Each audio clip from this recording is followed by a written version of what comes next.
Hello fellow teachers, this is my staff development presentation on game-based learning.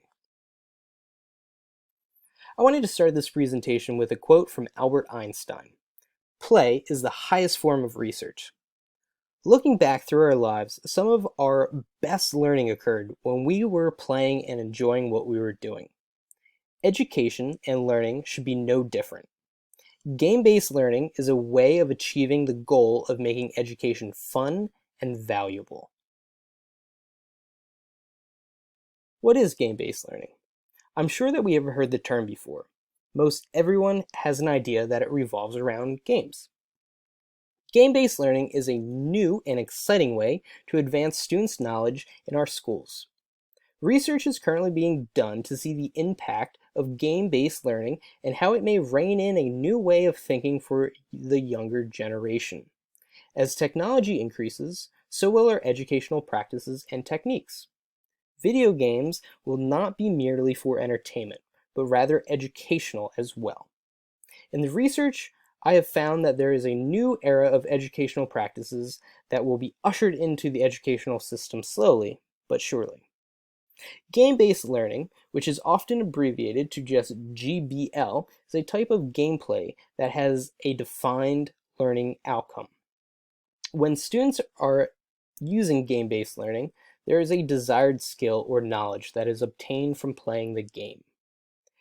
Game-based learning is having a balance between subject matter with gameplay.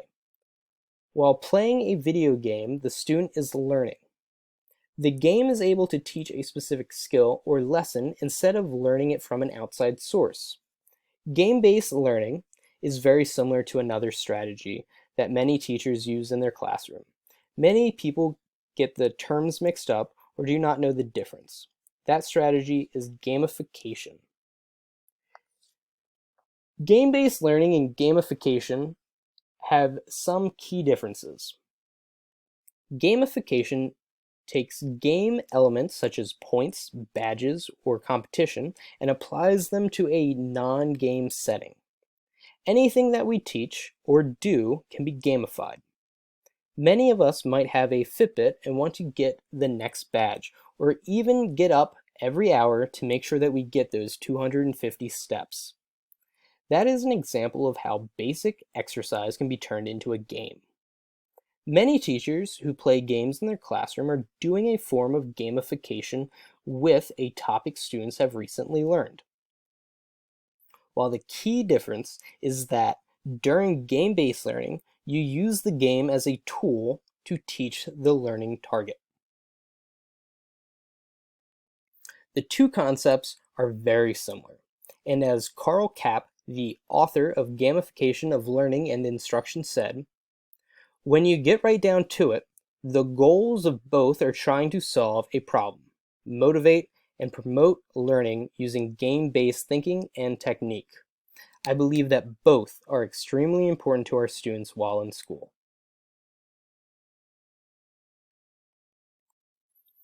Technology has made a big impact in our educational system in the past decade, with the introduction of one-to-one devices for all students. Many school districts have embraced this new wave of technology and forced students to learn and use the technology of the time. School is very different from when the educators that teach went through school. Textbooks are being taken over by the tablet. Experiments are being replaced by the simulators. Educators have started to find the balance between this new technology and how students think.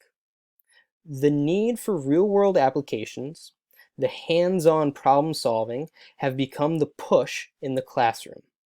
Game-based learning is the next logical step in our educational system.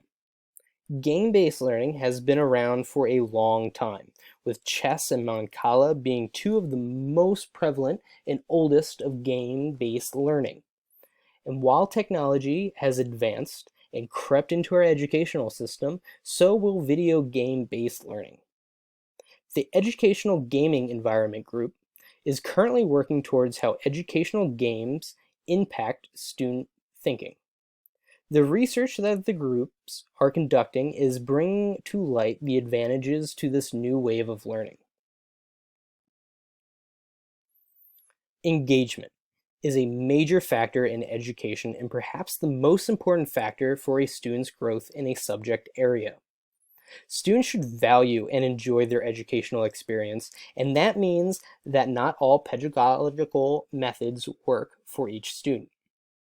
Enjoying education through different means has been proven by scientists, stating in the book by Judy Willis, Research-Based Strategies to Ignite Student Learning, Insights from a Neurologist and Classroom Teacher, that the highest level executive thinking, making of connections, and aha moments are more likely to occur in an atmosphere of exuberant discovery, where students of all ages retain that kindergarten enthusiasm of embracing each day with the joy of learning. Having evidence that students retain more knowledge and skills when having fun should change many classrooms and the educators who run them. Technology can play a major part in getting to the student's aha moment. Once students enjoy the learning process, each student should be targeted and motivated to become engaged in each lesson.